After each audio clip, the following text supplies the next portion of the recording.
And you're live. Excellent. Hi, everybody. Jason Qualia here with Dave Qualia. We're here for the Northwest Indiana Elite. We've got our bevy of series professionals. Today, we're going to be talking about how AI can really be a game changer for your business. Just quickly, Jason Qualia. I'm with Risk Management Solutions of America, specialized in hard-to-place commercial insurance. A couple calls I've gotten in the last 3 days. I've got a concert venue that is being non-renewed. I've got a 6-unit building that's also being non-renewed. And we have a financing arm of a company that is looking for errors and omissions. So if you've got a tough placement, if you're being non-renewed by your carrier, or you're in a tough industry, go ahead, give us a call at Risk Management Solutions. Dave? Fantastic. Thanks, Jason. Dave Qualia, West Point Financial Group. I'm a wealth manager. There's 2 ways really that people work with us. One is tactical. On a tactical basis, maybe you just need some help with some life insurance, or you need to move a 401k, start an IRA or a Roth. On a strategic side, though, you can have the opportunity to actually work with us on more of a long-term relationship. We'll put plans together for you and kind of work it that way. So with that, I want to bring up Catherine. Catherine, can you introduce our speaker today? Hi, I'm Catherine Roviero, and this is our guest speaker, John Krohn. He's with Krohnware. He is going to talk today about how AI can just help your business, and he is just a guru of technology and everything under the technology umbrella. So I'm excited that he's going to be presenting today. He's going to blow your mind. Catherine, tell us about what you do, Catherine. Yeah, so I am with Grace Catherine Design. That is my business. I'm an interior designer. So I'm more on the commercial side, so working with car dealerships, bars, restaurants, commercial spaces. And then I also do seasonal design, so to enhance your holidays and the experience at all these facilities and commercial spaces, I do seasonal design and go and make their space beautiful. Excellent. Yeah. Thanks, Catherine. Thank you. Hello, I'm Stephanie. I'm an account executive with WGN TV. We offer anything from TV commercials, local lifestyle segments on our shows, as well as digital advertising. If you're looking to showcase your business on the big screen, I'm your girl. Thanks, Steph. Hi, my name is Gabriella Grasso. I'm with Goosehead Insurance, one of the largest insurance brokerages in the country. I am based out of downtown Chicago, and I do home, auto, flood, umbrella, all different lines. We have over 50 A-rated companies that we work with in Illinois, but we have agents licensed in every single state, so give me a call. Thank you. Hi, I'm Maurice Lowndes, a certified financial planner with Prudential. We do a lot of comprehensive financial plan and for life insurance and also for retirement plans. We also do Roth conversions and IRAs for clients who wants to do that as well. Excellent. Thank you. Hi, I'm Julie Kistler. I'm with Phil & Son Securities. We offer access control, camera systems, Bergen Fire. We also do locksmithing, and we provide electronic locks and protected keyways. So reach out if you're interested. Thanks, Julie. Hi, I'm Kelly with Prestige Custom Stone right here in Crown Point, Indiana. For 25 years, we specialize in custom applications of stone countertops, all applications of stone, granite, quartzite, marble. Come see us for all your countertop needs. Thanks, Kelly. Thank you. Hi, I'm Heidi Harger-Qualia. I do bookkeeping, payrolls, corporate tax returns, and personal tax returns. Give me a call. Excellent. Hello, Joe Skibby with JRS Marketing Communications. If you're a professional services firm or not-for-profit looking for web, social, and search support, we'll help you be seen and be heard. A team of 6 for the price of 1. Joe Skibby with JRS Marketing Communications. Excellent. Thanks, Joe. Fantastic. So, all right, now we're going to start our presentation. So we're going to put John on the live screen. And for those of you out there watching, unfortunately, Uncle Jack could not be here with us today. He closed a big deal in Schaumburg, so we're all excited. So congratulations, Jack. It's been a long time coming. Schaumburg is going to have a brand new steakhouse thanks to Jack and all his hard work and dedication. So, and now we're going to switch over to John.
Better?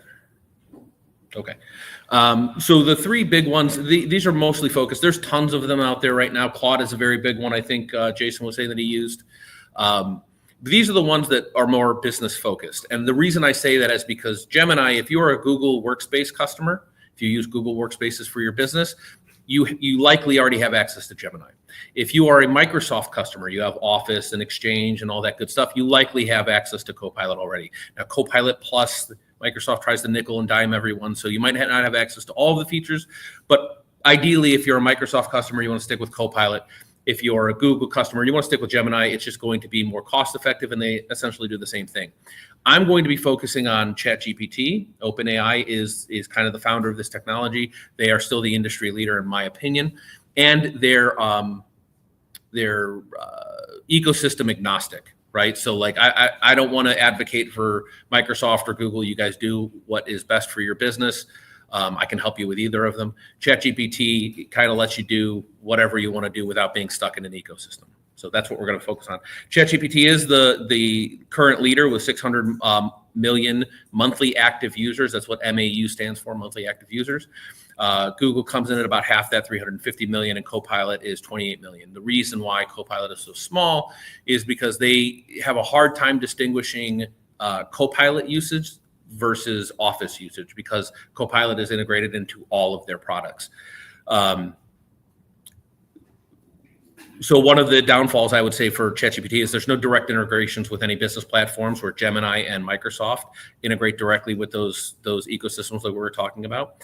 ChatGPT has, or OpenAI has, access to DALL-E for images and Sora for video, very powerful tools. If we have a little extra time after the presentation, we can play around with those a little bit. I didn't get into those too much because I wanted to focus on business. Gemini has image generation built in, and so does Copilot. They are not as good, in my opinion, as DALL-E or Sora. They're lagging behind a little bit. They're focusing more on business customers. ChatGPT is the industry standard and is a great option for a wide variety of use cases across the board. Gemini has a unique feature called Notebook LM, which is relatively new, and others are trying to come up with a similar product. This is a product that uses what's called RAG, to allow you to create your own GPT. Essentially, you feed it. Like if you have a ton of corporate policies and a ton of contracts, you can actually put all of those things into Notebook LM, and it becomes like a deep research assistant for you. You can ask it any question, and it will find the source in your documents for you. Like, think of it as the ultimate paralegal. We don't have any lawyers, right? Good. All right. So think of it as the ultimate paralegal, right? It can dig deep into all of your documents without you having to do it, and it's fast. Again, gets you 90% of the way there, and then gives you the document that you want to look at in the section. And then Copilot's claim to fame is their integration with GitHub makes it really good for coders, programming, stuff like that. Okay. A show of hands. I was talking to some of you. You have used something like a ChatGPT or Copilot. Everybody's done a little bit. Anybody not touch it at all? Okay. Okay, great. So again, the presentation I'm going to give a couple examples, very high level, what it's capable of, not how to use it. Okay. On the sheets that you have in front of you is a QR code to download this presentation.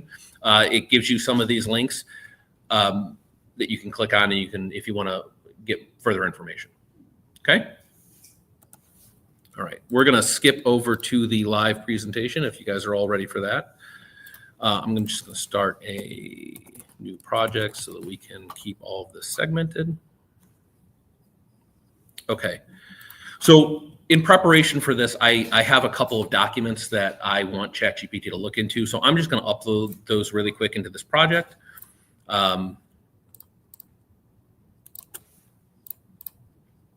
So I'm uploading a contract and a purchase agreement for Apple. These are documents that I can show you here in a second.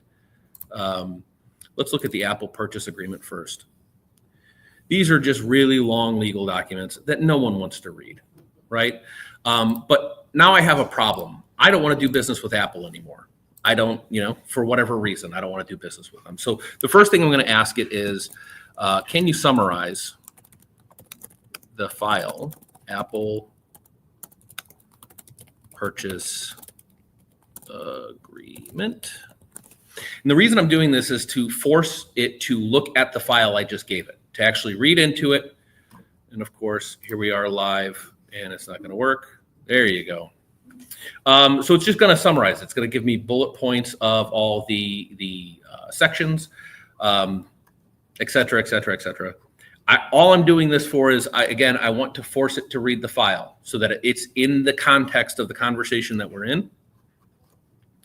And then I'm going to ask it, how can I cancel this contract? Okay, so it's going to search the document. It's going to find, well, there's a termination. Here's your rights. Here's Apple's rights. And here's how you need to here's what you would need to do to cancel it. So I'm just going to ask it. It actually asked me, would you like me to draft a sample termination notice for you now? Yes, I would. Okay, so it's going to draft that for me. And a lot of times it's going to prompt you for exactly what you want next. Oh, look at that. Let me know if you would like this in a Word document. Yes, please give me a Word document. And you'll notice that when I'm talking to it, one of the points on that sheet I gave you is these systems are set up to talk to like a human, right? That's what large language models are really meant for. So you can give it commands and you can be terse and stuff like that. They have actually done studies that show that you get better results if you treat it like a human, which is weird. But if you think about how the models are built, it actually makes sense, right?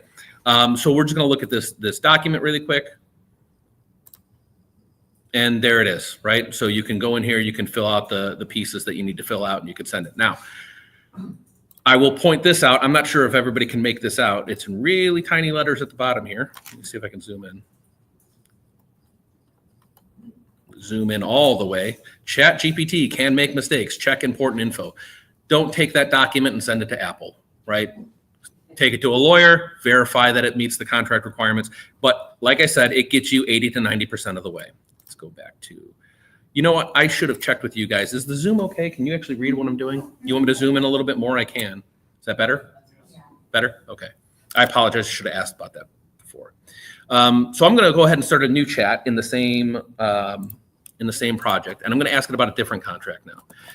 Can you, again, just ask it, can you summarize the file example contract? Now, this is just a contract I pulled off the internet. Where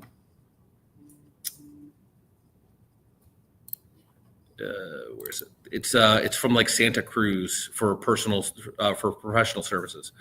But again, like a 10-page document, I don't want to read it. I have a problem where this is a contract for a consultant, and I don't really like his status updates are just too few and far in between. In the contract, it says the status updates are supposed to be done at milestones. I don't like that. I want weekly status updates, right? So I'm going to ask it.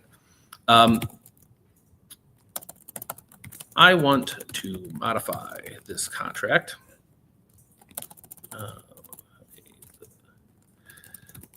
Scope of work for this consultant. How can I do that? So it's going to look and it's going to find the section that says, well, there's a modification of agreement section. Here's what you need to do. You need to draft a written amendment, obtain mutual stuff, right? And it's going to ask me, would you like me to draft that amendment for you? Yeah, actually I would. Yes, please. I want, and you'll notice that I am saying please. Again, if you talk to it, there was a study that said if you were kind to LLMs, they will give you better results. It's a really weird thing to say, talking nicely and sweetly to a computer, but it works better, I can assure you. Status updates. Status update meetings in addition to their current written status updates. So, John, it's funny that you say that about please, because I find myself saying please to the LLM as well. And I was thinking about it, it tells you when that's a command, because I'm kind of vague when I'm telling it what to do. So the please, yep. I'm like, well, that's good. That makes it seem like that's the command right there. Yeah. Yeah. So again, it can't be said enough. Act like you're talking to a human being. Like, you know, most of those chat helps that you see online where you're talking to like customer service, 50 or the first half of those interactions are likely a computer. You might not know it, but even if it says, hey, my name is Joel, I'm here to help you, that's not Joel. That's a chatbot, and it has pre-recorded stuff. So again, if you're talking to it like that, like you're actually talking to a human, you get better results. So here we go. It gave me the example. Again, I can get a Word document for editing and then push it out. Any questions around document summarization? Just, I know in the beginning, you didn't mention like evaluate this like a senior attorney at a general counsel firm. Right. You just went right into the question. How do you recommend? So sometimes you can just ask, right? If you find you're getting vague answers or not good answers, right? There is an option in ChatGPT and most of these to submit a system command. So like if I go into this presentation, you know, so I created a project. A project in ChatGPT just allows you to upload files and add additional instructions. So like if I wanted everything in this project, I wanted it to respond to me.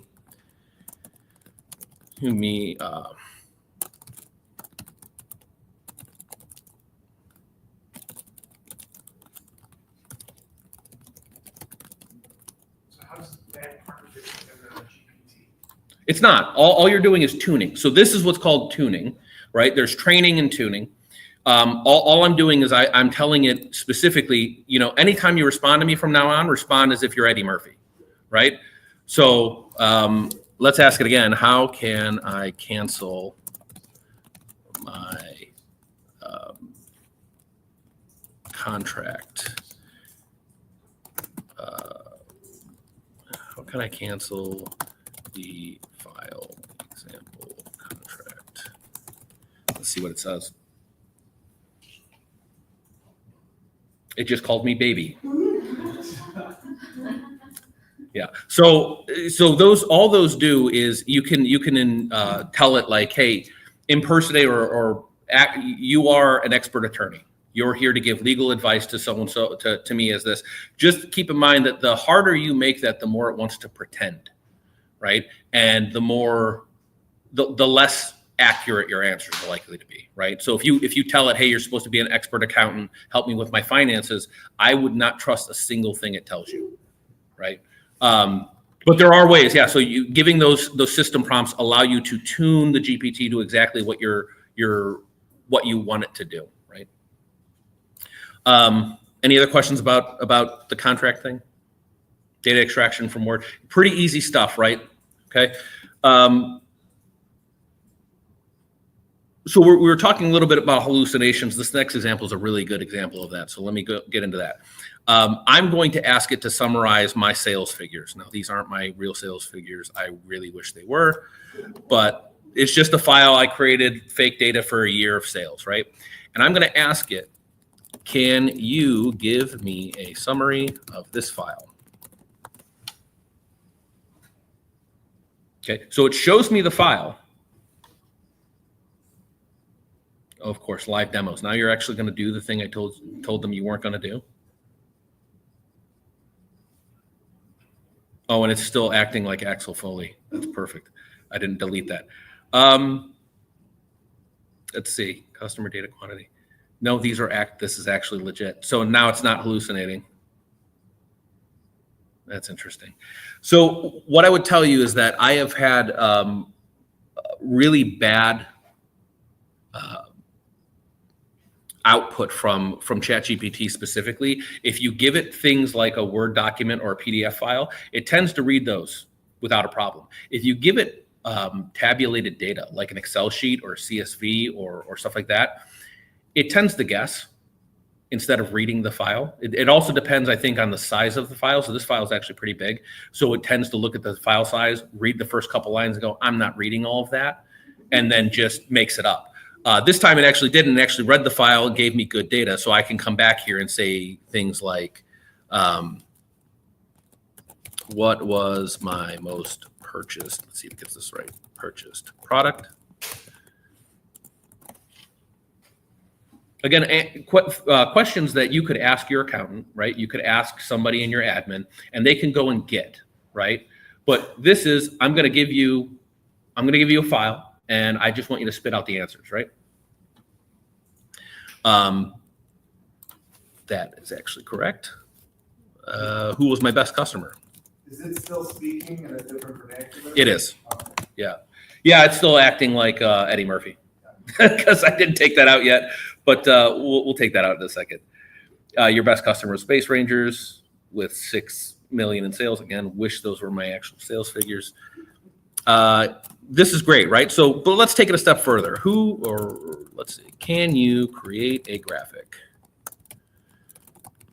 that shows the breakdown of income by customer? Let's see what it comes up with. Again, these are all questions that you could easily ask somebody, your accountant, or you could do yourself in Excel. The point is to get you there faster and get you really close to the answer you're looking for very fast. So that's great. That's a bar chart. That's not how I would have broken it down, though. I'd rather it be a pie chart. Can you make that into a pie chart instead?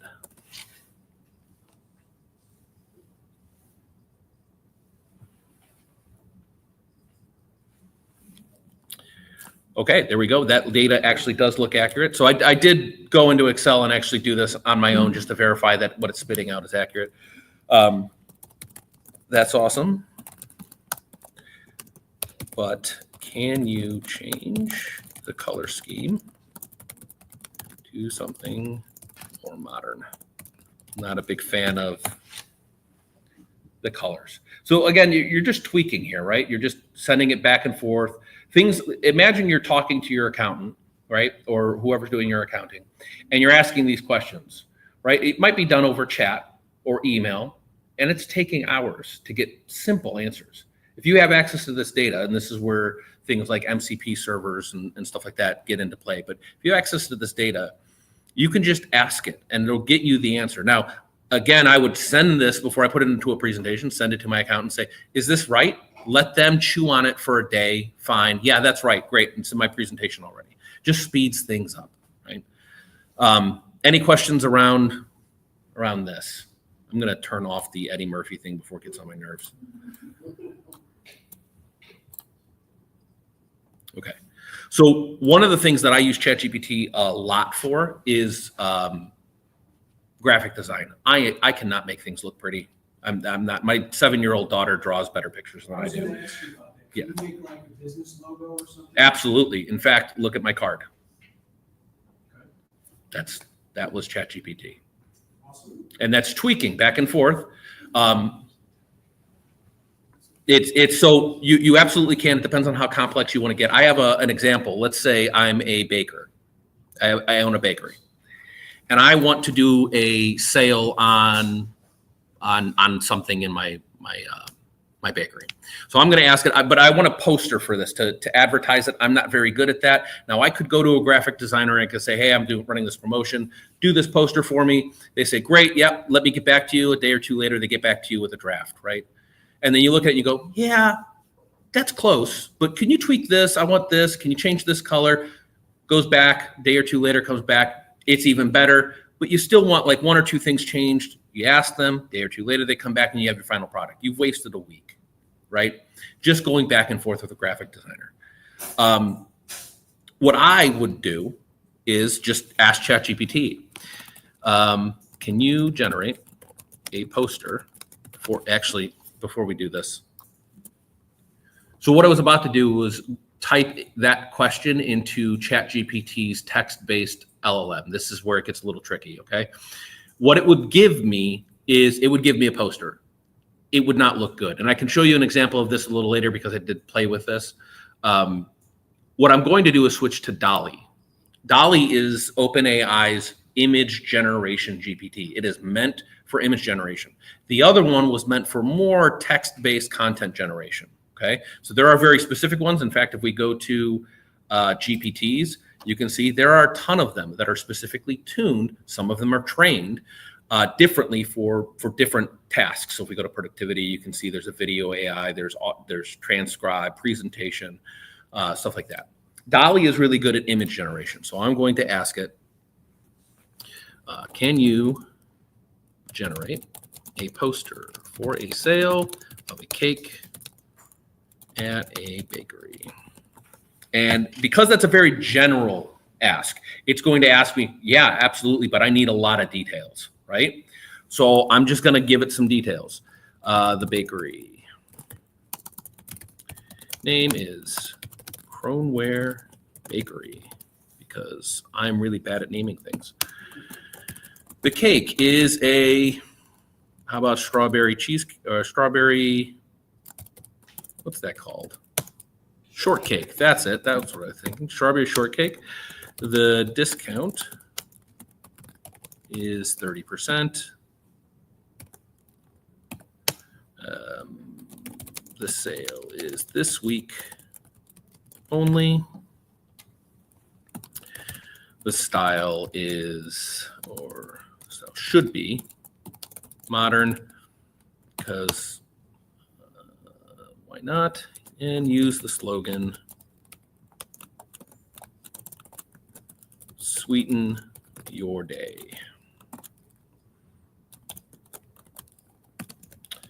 Make the image portrait, just to make sure that it's not going to give me some landscape stuff. Portrait, if I can spell right.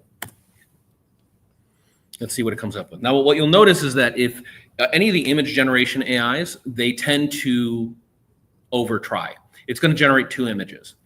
By default, most of the image generation GPTs will give you at least 2. There are ways to make it 4 or more, but they rarely will give you just 1, okay? Now, anybody notice anything weird about that image?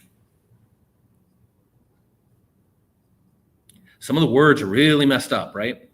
So if we think about what DALL-E is an image generator. The way that it was trained is it pulled in a ton of images with a ton of tags and mashed them into a pattern. It doesn't know what words are. It knows what pictures are. That's why DALL-E is really bad with words. Okay, if I type this, and we can show you this example in a minute, if I type this same prompt into ChatGPT's text generation, all the words are perfect, but the images are very boring because it doesn't know images. It doesn't know what you're asking. It knows what a poster is, and it can kind of piece it together. This actually looks like something that you would put up, but the words are all wrong.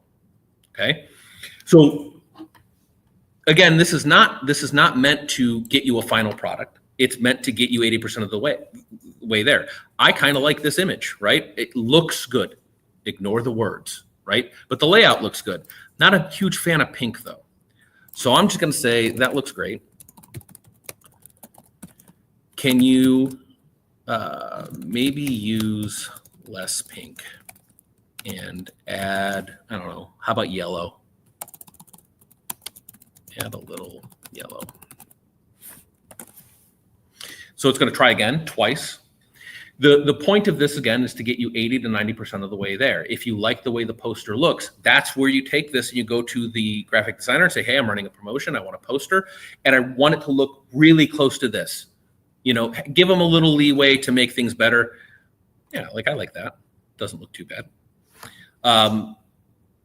Give them a little leeway, right, to say, you know, I want it to generally look like this. Now you've taken that week of time, week and a half, going back and forth with the graphic designer. You've given them exactly what you want it to look like.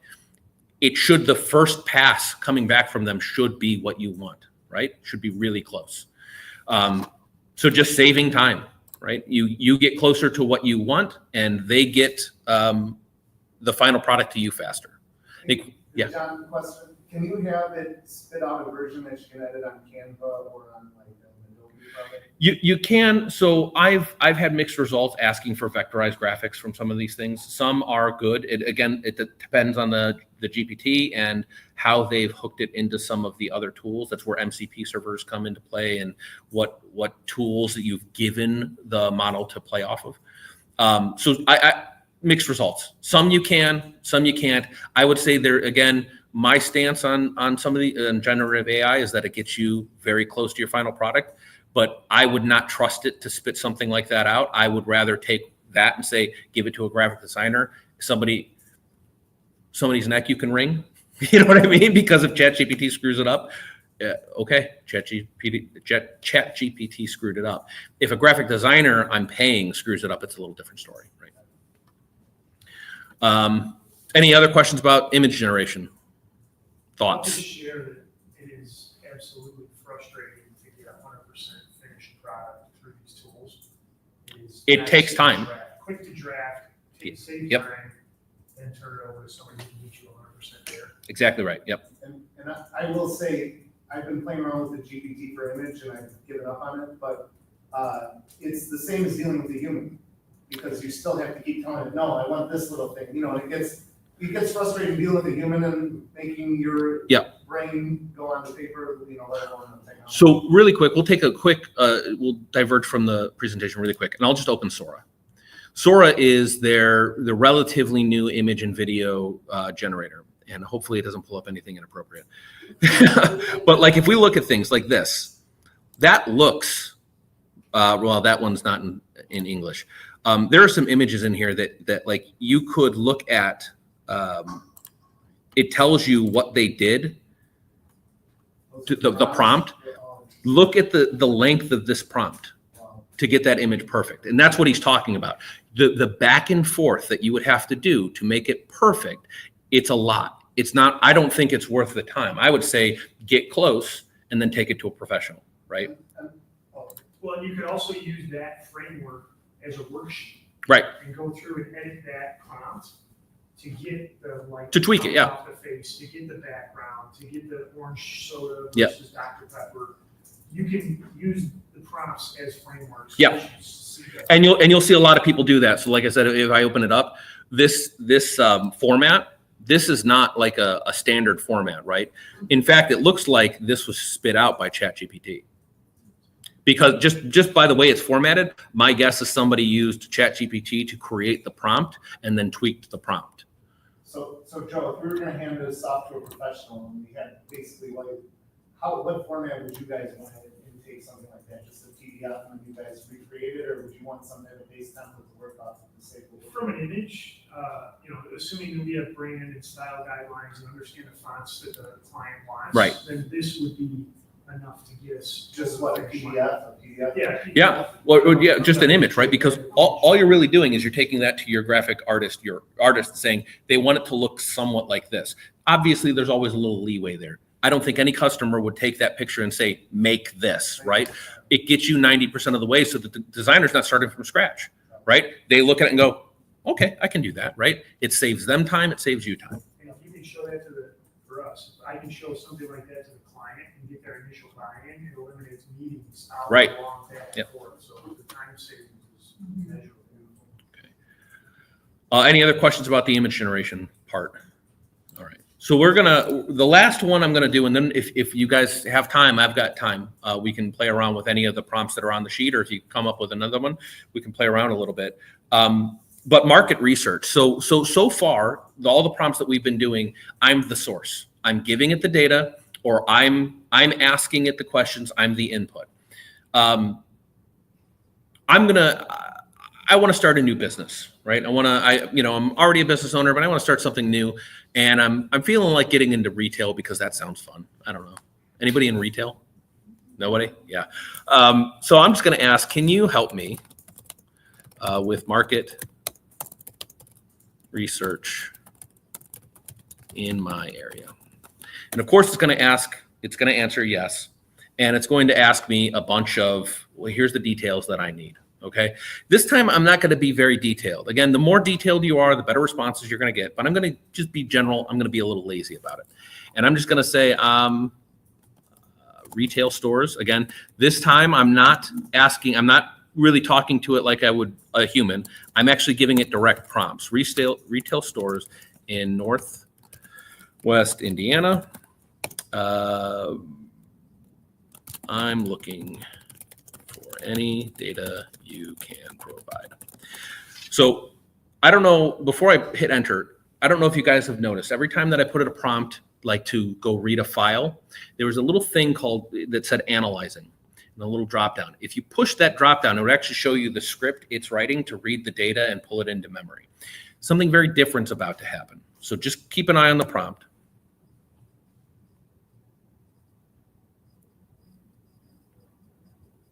See what it did there? It said thinking and searching. It wasn't writing a script. What it was doing was actually going out to the internet. It had found sources. And if you look, most of this stuff, yeah, go ahead and try it again because I don't know what you're doing. Most of the links that it's giving you, all the other prompts that we saw didn't have sources. These all have sources. So it actually tells you where it's pulling this stuff from because you've asked it a fact question. Market research, go find it and bring me, so it's aggregating facts for you, right? So this you can actually trust a little bit more because what it's doing is it's only as accurate as the internet, as accurate as that can be, but it's actually giving you the source that you can go click and dig deeper into if you don't trust the fact that it's giving you, right? So tons of information, SWOTs, regional overview. I think it even gave some information about population and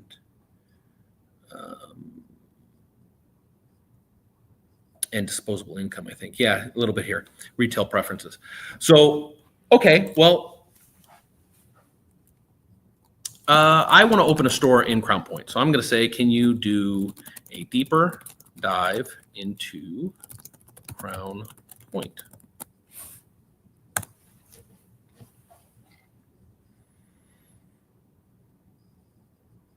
Okay, so now we're getting population of Crown Point, medium household income, retail stores. Looks like that, yeah, growing affluent population with strong retail purchasing power. Great, so I'm going the right direction. But let's see if it can give me an idea of what kind of business I should open in retail, right? Strategic recommendations, downtown activities. There's target boutique retail, local dining, event-oriented storefronts. Awesome. The next steps, compare rental, blah, blah, blah, blah, blah. You know what? I think after reading this,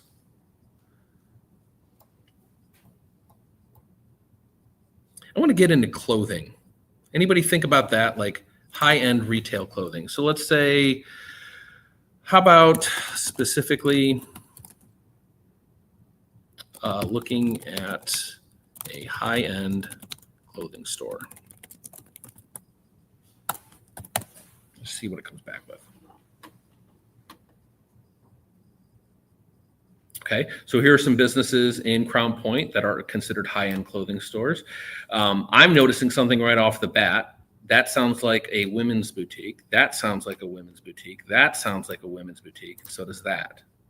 That's interesting. So maybe there's a gap here.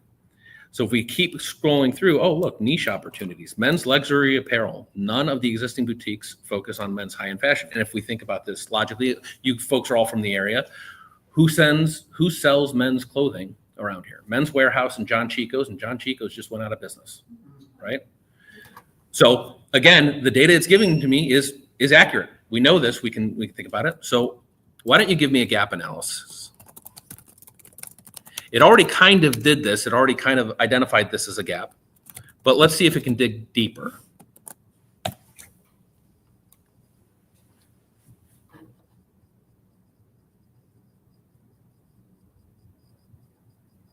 So affluent population, strong base for premium retail spend, population growth, we're going up, fashion conscious buyers, local demand, proven by boutique sales, yep.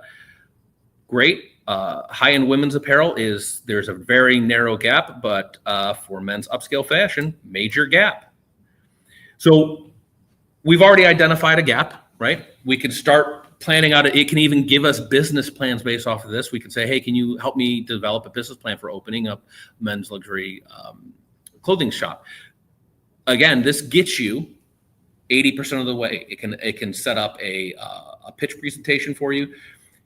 Nothing that I would take to a bank and try to get a loan for, right? But it will get you 90% of the way there, and then you can work with your team to fine tune it, get it to what you want it to be, and then take that to the bank, right? Any questions around this market research? So real quick, and then John, if you could wrap up the live. Yeah, absolutely. But, so what is the best way, once again, I've been playing with the GPT for like the last 3 weeks. And so I'll have it like run a report, and it'll be, like, kind of like give me an outline, give me a more expanded, and then give me the full report. Yep. And once again, it's never perfect. All right. So what's the best output to have GPT give it to you so then you can begin the rubber meets the road work. You know, how can I start editing it? Do we continually edit in ChatGPT and go, oh, on line 34, you had this phrase, or should I move it onto a Microsoft Word document and then edit it there? What's the best way to? So I think that's a judgment call. When you feel like you've gotten what you can out of ChatGPT, you'll get to a point, the context windows for most of these are, they call them moderate size. I think they're kind of small. There's a really good study that shows a graph of the initial question you ask, the response is very good. And then towards the middle, it goes down and it never fully recovers, right? So the more you have a conversation, the same conversation, you notice that every conversation we've had, I've started a new one, right? The deeper you go in, the worse it's going to get. And it's never going to fully recover. Basically because what you're asking it to do is fight itself, right? So as you're having it tweak things, the more it tweaks, the more it's going, but I need to go back to the original. Like I want to go back. And you're fighting it. This is where system prompts come in, because those really long ones that we just showed you on Sora, the better tuned you can get an AI to what you want, the better the first couple responses are going to be, and you cut off that tail end, right? So once if you really wanted to get into this and you wanted to use it more, there's a kind of a learning curve, I want to say, or I would say a productivity and efficiency deficit at the beginning, where you're having to learn how to train it to give you what you want, right? That's where those system prompts, you start building them over time, you add to them a little bit more, see what works for you. And then after a while, you have a massive system prompt that you can give it and say, I know what I'm going to get is what I want. It just takes time, right? It's like training an intern. Okay. So John, are you saying that the ChatGPT, it remembers all the conversations you had with it? It can, but the conversations are conversation specific. So if you look at some of these conversations we've had, the summary request, that's where I was asking it about. This conversation has no context about the contracts I asked about, right? I can ask it about those, but then it's going to go back to the original response because it has no idea what I asked in those other conversations. Okay. So then should we, and I don't know if I'm using the right term, should we keep opening new windows to drill down on things? So open a new window and then drop. So the longer running, what most studies show is the longer running conversations tend to give less optimal results. So yeah, I almost always start a new conversation. Like I have some longer running ones just because I wanted to have the memory of what we had discussed. So like graphic design, if I'm tweaking a graphic, I don't want to start over. I want to take that same graphic. But the more I tweak it, you're going to find a cutoff point that eventually it starts giving you gibberish. Yeah. Because you've given it too many parameters. Yeah, and I've had that in Canva's AI with image generation. It's just like way off, and I gave up on it. I wasn't even going to bother with it. Again, so in those cases, what I would do is I'd go back through my conversation and try to consolidate all of the different prompts I gave it into a single prompt, like we saw on Sora, right? Into a single prompt, and then start a new conversation and start over, and try to get it close to where it was. Because again, the more you give it, the more you're tweaking the parameters, the less optimal the results are going to be. But if you give it that first one initially, you set those parameters early, you'll probably get better results. All right. Hey, John, you want to close us out and tell everybody how they can get a hold of you and all that? Yeah. So again, John Krohn with Krohnware LLC. You can reach out to me at john@krohnware.com. My business cards are out for everybody. My phone number is 219-902-9967. Feel free to call me or email me. We can sit down and do an AI consultation if these things are more interesting to you. We can also go into deeper topics where I think I was talking to a few of you earlier about workflow automations. So the new thing now is agentic AI, where you're giving ChatGPT access to individualized tools that it can access for you. So you can chat to it. Think of it kind of like Siri. Say, hey, Siri, turn on my lights. You can tell ChatGPT to turn on your lights, but a lot more powerful, because what's coming out with MCP servers is the ability to dig into unique data sources. So think about like your AP systems, that's probably the first one that comes up. But like, there's a manufacturing group that I work with. They have a system that does all of their line scheduling, products, and all of that stuff. You can actually hook ChatGPT or any of these generative AIs into that data source so that it can pull and generate content off of the things that are actually in your system. So that's kind of the emerging technology right now is that and RAG, which is the notebook LM, where you're training it to do your own stuff. So feel free to reach out if that stuff kind of interests you. Awesome. Okay. Thank you. Thank you.